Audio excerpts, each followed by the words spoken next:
तो यहां आपको पूरे जीवन में या तो सत्संग से आप अपने उस पासपोर्ट को यानी अपने ज्ञान और साधना को सत्संग से ही तुलना कर सकते हो। सत्संग से उसको कंपेयर किया जा सकता है कि मेरा ज्ञान ठीक है, मेरी भक्ति ठीक है या नहीं है। अन्यथा फिर आपको उस समय पता चलेगा जब आप धर्मराज के दरबार में खड़े होगे। उस समय आपका वो डुप्लीकेट नाम, डुप्लीकेट ज्ञान और वो डुप्लीकेट गुरु कुछ काम नहीं आएगा। उस समय बहुत देर हो चुकी होगी। तो इसलिए पुण्यात्माओं, सतर्क हो। बहुत जन्म खो दिए आपने इस भांग के बाड़े, नकली संतों के पास। आज दया बख्शी है परमात्मा ने अपने बच्चों पर, आपको शिक्षित किया है और परमात्मा ने इस दास को यहाँ आपके लिए भेजा है, तत्व ज्ञान युक्त किया है। इसको ग्रहण करो और जहां तक संभव हो, आपकी पहुंच हो, वहां तक इसकी चर्चा अवश्य करो। आपको बहुत पुण्य होगा। जिस प्रकार जंगल में भटके हुए व्यक्ति को और कोई हाथ पकड़कर सही मार्ग पर लाकर खड़ा कर दे, कितना बड़ा उपकार होता है। इतना ही उपकार आपको होगा उन भटके हुए प्राणियों को जो काल के दूतों को फंसकर अपना जीवन नाश कर रहे हैं, उनको लाकर के बरवाला में दीक्षा दिला देने से आपको बहुत पुण्य होगा।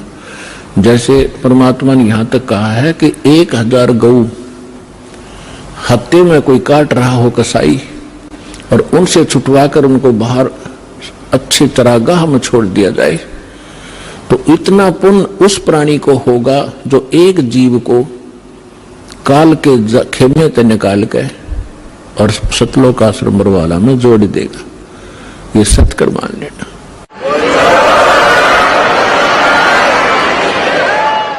क्योंकि गलत साधना करके या भक्ति ना करके उस जीव को कितना कष्ट होना था भविष्य में। करोड़ों जीवन वो कुत्ते के भोगता, करोड़ों जीवन वो गधे के भोगता, लाखों जीवन वो कहीं पर और अन्य प्राणियों के भटकता, और फिर यहां आने के बाद उसका वो सारा झंझट समाप्त हो जाता। क्योंकि सतलोक आश्रम बरवाला में सत्संग है और सतगुरु है। इन दोनों की आवश्यकता जीव को होती है। आपका सौभाग्य है कि आपको अब वो मनुष्य जीवन भी है, सत्संग और सतगुरु दोनों उपलब्ध है। अब विलंब ना करना, सबको समझाओ, आपका परम कर्तव्य बनता है। हम भी ऐसे भटक रहे थे, धक्के खा रहे थे, अब पता चल रहा है पिछले जीवन में हमने क्या खट्या, कैसा जीवन नाश कर रहे थे और खुश हो रहे थे क्योंकि कोई ये कहने वाला नहीं था कि तेरी दिशा गलत है, तेरा मार्ग गलत है, आप गलत जा रहे हो। कोई टोकने वाला नहीं था। तो तभी तो हमें सतर्क होना पड़ता है। कोई ये कहे कि इधर गलत जा रहे हो तो विचार करना पड़ता बुद्धिमान व्यक्ति को, इसने कैसे कहा ये। तो विचार करेगा तो फिर वो उसको मार्ग को त्यागे भीगा। तो सत्संग में आने से क्या लाभ होता है? सतगुरु के उपदेश का लाया एक विचार, जय सतगुरु मिलते नहीं जाते नरक द्वार। नरक द्वार में दूत सब करते खेचातान, उनसे कभू ना छूटता फिर फिरता चारों खानी। चार खानी में भरमता कबहू ना लगता पार, सो फेरा सब मिट गया मेरे सतगुरु के उपकार। सात समुद्र की मसी करूं, लेखनी करूं बन राय, धरती का कागज करूं गुरु गुण लिखो न जाए। परमेश्वर ने अपनी महिमा बताने के लिए, आपको सही दिशा देने के लिए अधिक उदाहरण अपने ऊपर ही दिए हैं, क्योंकि परमात्मा कहीं खड़े हो जाते थे चौराहे पर और एक इकतारा लेकर के आवाज लगाते थे ताकि लोग इकट्ठे हों। जैसे कोई रीछ नचाने वाला खड़ा होकर डुगडुगी बजाने लग जाता है, लोग अट्रैक्ट होते हैं, क्या हो रहा है देखें जाकर। तो आपके लिए परमात्मा ऐसे खड़े कर रहा है, ऐसे धाड़े भुगत रहा है, किसी प्रकार तुम्हें बुद्धि आवे। आप कहां पड़े हो, कभी विचार नहीं लगाया आपने। इस झूठे सुख को सुख कहे ये मान रहा मनमोद, यू सकल चबीना काल का, कुछ मुख में कुछ गोद। तो खड़े होकर कहा करते परमात्मा, सतगुरु के उपदेश का लाया एक विचार, जय सतगुरु मिलते नहीं जाते नरक द्वार। तो परमात्मा ने पद भाग का सहारा इसलिए लिया क्योंकि हमारे अंदर एक विकार है कान का, जो हम शब्द विषय है हमारे अंदर।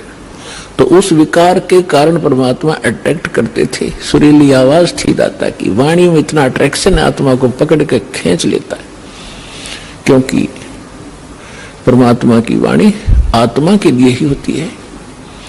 तो वहां समझाया करते थे, अपने आप ही बताते थे। जब बार बार न्यू कह मैं भगवान होता, लोग डले मारने लग जाए थोड़े दिन में, हमारी आदत खराब हो चुकी है। तो उन्होंने कहा कि भाई सतगुरु से उपदेश लेने के बाद अब हिसाब लगाया, उसका विचार किया कि सतगुरु के उपदेश का लाया एक विचार, जय सतगुरु मिलते नहीं। ये नकली गुरु भी हो और साधना भी गलत कर रहे हो, शास्त्र भी गीता का मनमाना आचरण कर रहे हो, उनका भी कोई लाभ नहीं।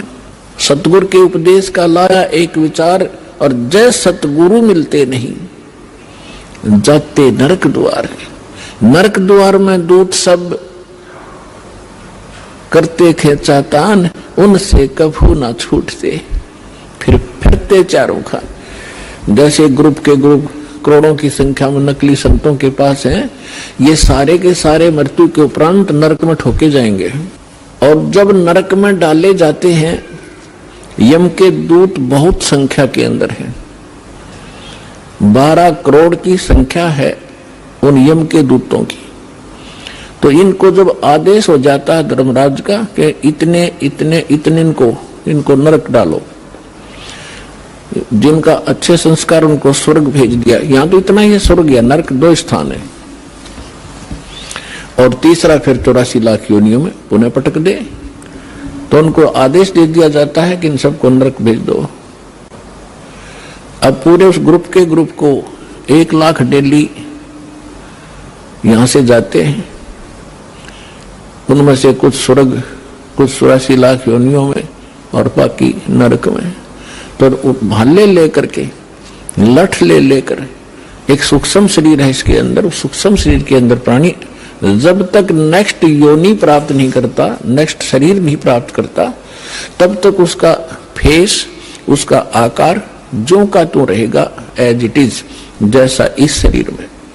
ये शरीर तो ऐसा समझो जैसे सर्प वो कैंचुली छोड़ देता है। सर्प ने कैंचुली छोड़ दी तो वह सर्प जैसी दिखा करे, लेकिन ओरिजिनल सर्प अन्य है। इसी प्रकार इसके अंदर एक शरीर और है, या ऊपर की कैंचुली है, ये कवर है आपका। तो वो जो शरीर है उसमें जीव मरता नहीं, उसमें दर्द पीड़ा घनी होती है।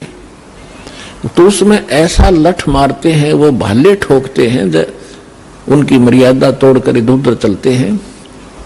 सामने हाहाकार मच रही होती है, जहां उनको ठोका जाता है नरक के अंदर तड़फ रहे हैं, हाहाकार मच रही है, किसी को ऐसे गंदा स्थान है वहां पर, तो उसमें उनको भेजा जाता है कि चलो अब वहां कैसे जाएं। वो सब उल्टे उल्टे हटते हैं और पीछे तो वो लठ मारे, उसके बाले ठोके, जबरदस्ती डाल देते हैं।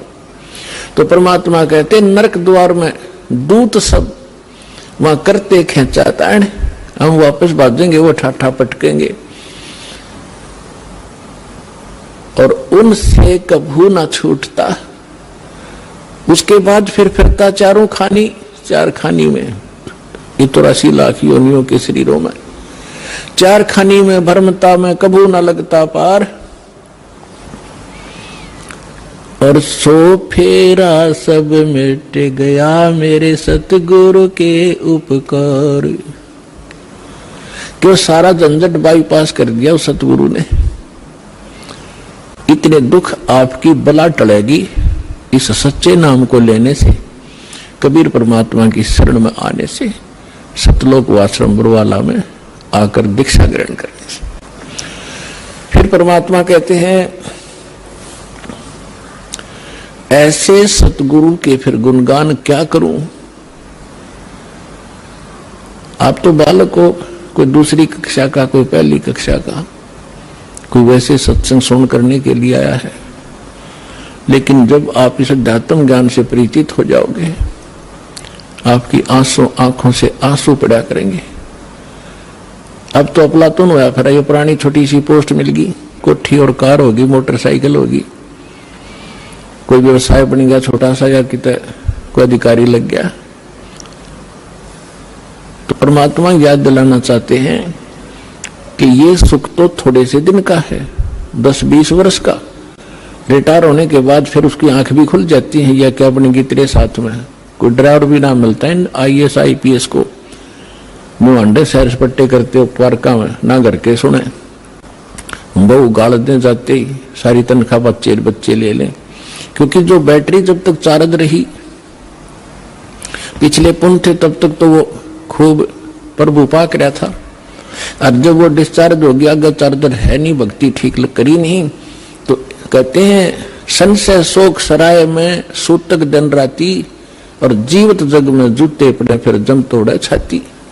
इनके लिए यही बुरा हाल होलेगा बुढ़ापे में। यहाँ जीवित जग में जूते पड़े और फिर जम तोड़े छाती। यम के दूत फिर आगे इनकी छाती तोड़ेंगे, इनको कुटेंगे गिर के, और फिर 84 लाख योनियों में ठोके जाएंगे। तो यहाँ परमात्मा कहते हैं 7 समंदर की मसीह करूं, लेखनी करूं बन राय, धरती का कागज करूं, गुरु गुण लिखो न जाए। अब लिख कर देखो गुरु, ऐसे सतगुरु का, संत का गुण लिख कर देखो। पूरी पृथ्वी का कागज बना लूं, 7 समुद्रों का इंक बना लूं शाही, और सभी वृक्षों की कलम बना लो, काट काट कर छोल छोल कर कितनी बन जाएंगी हिसाब लगा लो। और ये सारी खत्म हो जा, धरती जितना कागज भी समाप्त हो जाए, 7 समुद्रों की इंक भी शाही भी खत्म हो जा, और सब कलम भी घिस जाए, तो भी नहीं लिखा जा सकता। तो पुण्यात्माओं, परमात्मा कहते हैं भाई गुरु मानुष कर जानते, ते नर कहिए अंध, ओए दुखी संसार में अग काल के फंद। फिर क्या बताते हैं परमात्मा,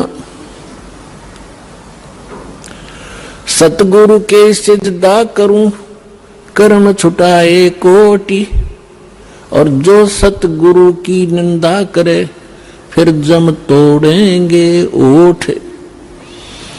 कि ऐसे महापुरुष ने, जिसने हमारे को कितने पापों से बचा दिया, बीड़ी शराब मांस तमाकू के अवगुण बताकर हमें वहां से उनसे छुटकारा दिलवाया, और ऐसे अनमोल भगवान की पहचान कराई, और ऐसा अनमोल मंत्र दे दिया जो आज तक ऋषि महर्षि और ब्रह्मा विष्णु महेश के कान भी नहीं पड़ा। तो फिर कहते हैं सतगुरु के सिजदा करूं, जिसने कर्म छुटाए कोट, करोड़ों कर्मों से बचा दिया। और जो ऐसे सतगुरु की निंदा करे, उसको घोर पाप लगता है, अर्थात वो फिर इतनी सजा का पात्र बनता है, जम यम के दूत उसके होठ तोड़ेंगे। होठ फोड़ेंगे मतलब कि ऐसा बुरी तरह पीटेंगे कि तय लागो, ये नहीं देखेंगे इसके ये यहां नहीं मारेंगे होठों पर, तो कहते हैं उसके फिर जब तोड़ेंगे होठ। कहने का भाव यह है कि उसको बहुत भयंकर सजा मिलेगी। तो पुण्यात्माओं, सत्संग से ज्ञान होता है। जैसे आप कल के सत्संग में सुन रहे थे कि धर्मदास नाम के एक महापुरुष जैसा परमात्मा लीला करता है उस आधार से उनको मिले। परमात्मा की गुणों में लिखा है कि वो परमात्मा प्रत्येक युग में ऐसी लीलाएं करता है। सतलोक में रहता है, सचखंड में अविनाशी स्थान शाश्वत स्थान पर रहता है, वहां उनका ठिकाना है।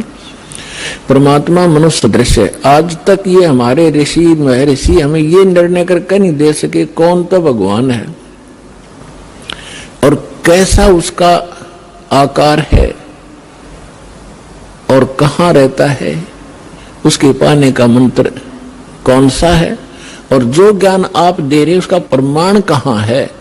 लोकवेद सुनाया करते, अपनी अपनी दंत कथा सुनाया करते, तो अपनी अपनी कह गए इस दुनिया के माँ और बिन साहेब की बंदगी की ठोर ठिकाना ना।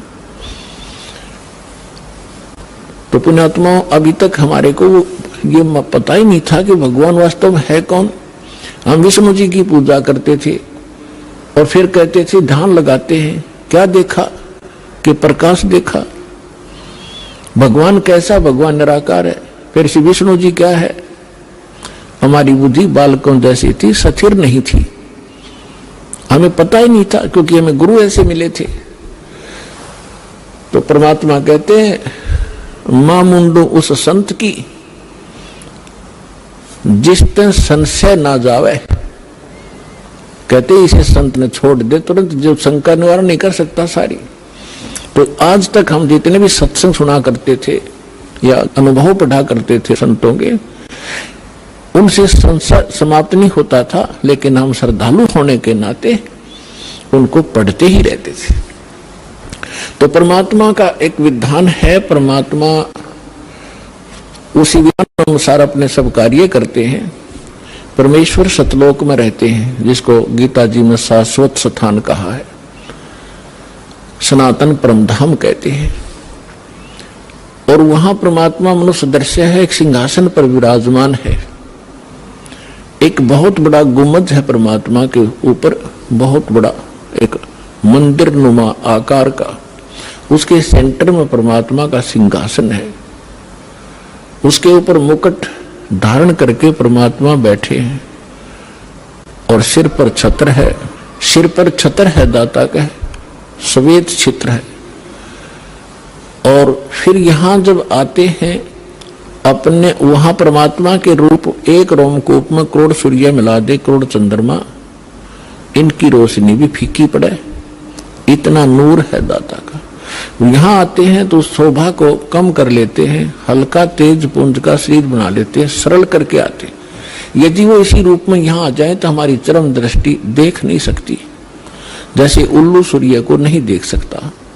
इसलिए परमात्मा एक अपने तेज पुंज का हल्का शरीर बनाकर आते हैं।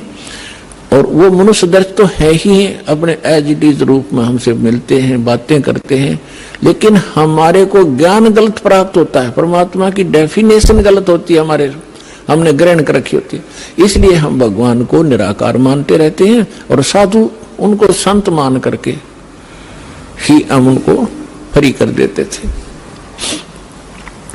तो धर्मदास जी को सतगुरु मिले। पहले वो भी ऐसे भ्रमित थे, लोकवेद के आधार से साधना कर रहे थे। परमेश्वर कबीर साहब जी कहते हैं जब आपको ये अध्यात्म ज्ञान होगा तो आप क्या कहोगे, पीछे लग गया जाऊं था मैं लोकवेद के साथ, रस्ते में सतगुरु मिले दीपक दे दिया हाथ।